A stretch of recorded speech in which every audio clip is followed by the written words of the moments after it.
Mi nombre es Pablo de Santis y voy a leer el cuento Una partida de tenis de Daniel Moyano. Aunque él se acostaba esa noche contento y satisfecho, pues al día siguiente jugaría al tenis con María, no pudo evitar, al meterse entre las sábanas, cierta inquietud por algo que había visto esa mañana. Hacía mucho tiempo que existían motivos para inquietarse, pero se eludía con una simple operación mental. ¿Para qué preocuparse? Algún día se arreglaría todo. Si se casaba con María, el problema se reduciría a su base. Ahora lo importante era seguir aguantando. Siempre lograba eludir con una simple operación mental lo que no estaba previsto en sus planes. Hacía mucho que no abría las cartas que recibía y que suponía sin interés. El objeto único de su vida era por ahora casarse con María para dejar de ser un sumergido. Sobre una mesa en desuso había una gran cantidad de ellas, las más con membretes de abogados. En los días tensos se limitaba a cubrirlas con un mantel para no verlas. Con esa operación borraba otros puntos acuciantes de su vida. Siempre pensó que su vida se desarrollaba en ciclos ascendentes, desde la horrible miseria que tuvo que soportar durante su infancia y adolescencia hasta ahora, en que la gente a la que había logrado vincularse y cierta cultura adquirida aquí y allá lo habían hecho llegar un poco más arriba. Pero esa noche pensaba, después de ver lo que vio, que esos ciclos eran idénticos entre sí. La cronología les había dado un tenue calor ascendente. Ahora sabía que había soportado situaciones casi milagrosas. Al fin de cada ciclo el derrumbe llegaba y ya no había que esperar. Pero he aquí que siempre aparecía el milagro, una persona, un rostro inadvertido, y se iniciaba así un nuevo tiempo de salvación. De esta manera habían pasado por sus retinas muchos seres que él hubiera olvidado para siempre si ellos no se hubieran prestado a ese juego. Pero el más triste de todos, que ya no era ningún ciclo, sino un comienzo irreductible, fue su larga permanencia en la casa de sus tíos, únicos parientes que tenía y que lo habían adoptado en su infancia. ¿Cómo logró evadirse de ese infierno? Le parecía un sueño. Había sido todo tan absurdo, ya casi lo había olvidado a esa altura de su vida, cuando los recuerdos más verdaderos, los que creía poseer para siempre, se iban transformando en fantasmas. Su verdad era solamente aquello, miseria y depravación. Lo demás, ficción pura, lenta acumulación de ciclos idénticos. Había sido en Santa Fe hacía mucho tiempo. Él había huido lo más posible para no verlos nunca más. Hubiera querido que el límite entre Santa Fe y la provincia a donde ahora vivía fuese por lo menos la cordillera de los Andes o algún enorme río lleno de caimanes hambrientos. Desde su lejana fuga de la casa, que ahora se convertía en un suceso reciente, no los había vuelto a ver. En verdad parecía existir ese límite infranqueable entre la ciudad donde vivían los monstruos y la plácida ciudad de María. Pero esa mañana, al bajar de un ómnibus, alcanzó a ver un rostro terrible para él. Era Pedro, uno de sus primos. Pedro era deforme y tenía una risa calculada.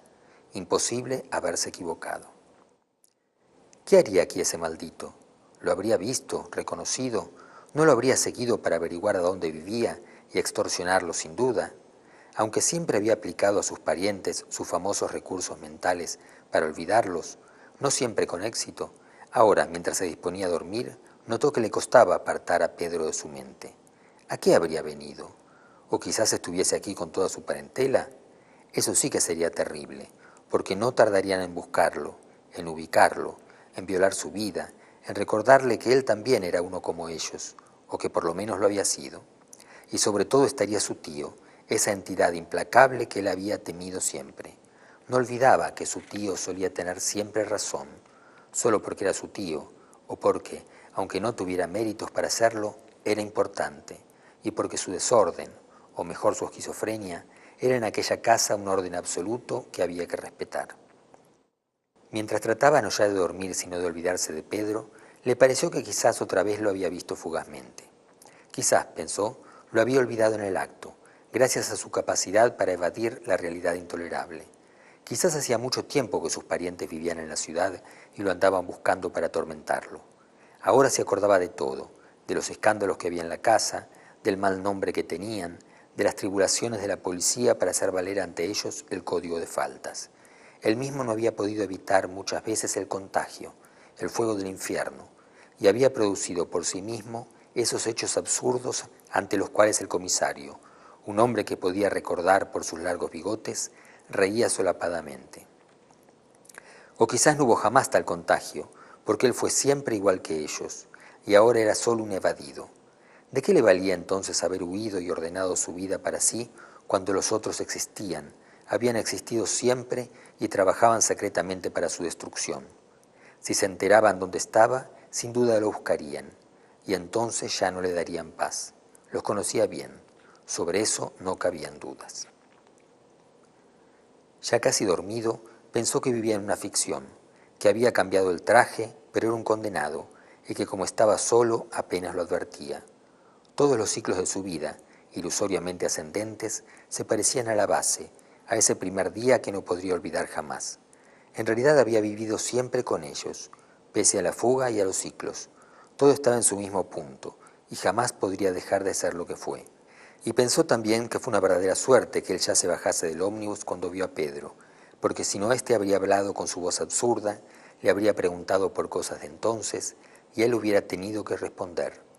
Pedro lo habría oído hablar y sin duda se habría burlado de él, de su refinamiento, de su nueva manera de pronunciar las eses, y sobre todo habría usado a cada instante la terrible admonición: ¿te acordás? ¿Te acordás? Al día siguiente, cuando despertó, todo había pasado. Solo tuvo que tomar el mantel y cubrir las cartas que yacían polvorientas sobre la mesa. A las 10 debía encontrarse con María. Ella estaba muy comunicativa ese día y, según vio, propicia para las confidencias. Sin duda lo que hablaran al terminar el juego sería muy importante para el futuro. La cancha tenía un tejido demasiado bajo, de modo que la pelota salía afuera en lapsos más o menos frecuentes, y él tenía que ir a buscarla. Cada vez que lo hacía advertía que estaba pensando en Pedro.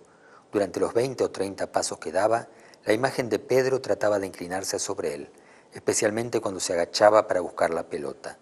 A la fuerza de evasión que él poseía, la imagen oponía una resistencia tenaz, pero él siempre ganaba. Recogía la pelota y volvía a ver a María, volvía al juego y se sentía otra vez libre, como si acabara de evadirse nuevamente de la casa de sus parientes. De pronto, mientras acariciaba la amable gamuza de la pelota, los ojos no hubieran querido ver, pero palparon. El rabillo del ojo empezó a gritarle por dentro, a obligarle a girar la cabeza y mirar hacia la calle.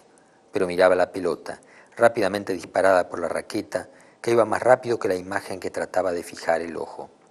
Durante un tiempo, interminable para el resto del ojo, calculó los instantes, cuidadosamente contados, para que pudiera pensar después: el monstruo acaba de pasar, ya no me dará paz. Y si la pelota hubiese podido girar, si la pelota no hubiese ido tan rápido y el resto de sus ojos hubiera podido ver hacia la calle, habría sabido si Pedro lo vio o no. Si Pedro sabía que él ahora jugaba al tenis, sin duda el monstruo buscaría alguna forma para atormentarlo, sin saber cuánto lo había torturado ya.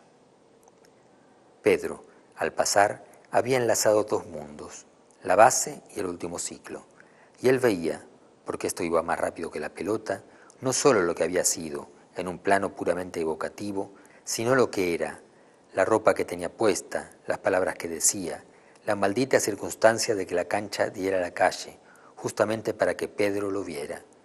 Y pensaba que no habría que hacer nada a donde uno lo vieran. Todo debería realizarse entre cuatro paredes o en un desierto. Se le ocurrió que miles de rostros conocidos lo observaban para censurarlo. Miró ahora sin temor hacia la calle, y la calle estaba vacía y llena de luz. En eso María dio un golpe falso, y la pelota fue a dar lejos, a una casa del otro extremo de la calle. Él empezó entonces a buscar a alguien para que fuese por ella, pero María, sonriendo alegremente, le gritó: «Vaya usted, vaya usted». Salió, pues, obligado a contrariarse, dobló en la esquina y llamó a la puerta de la casa donde suponía que había caído la pelota. Enseguida oyó: «Adelante». Abrió la puerta tímidamente.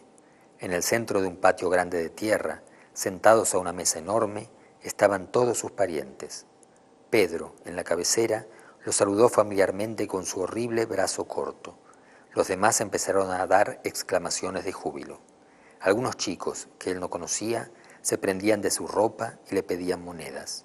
Su tío, que no había envejecido nada, se abría paso entre todos para saludarlo.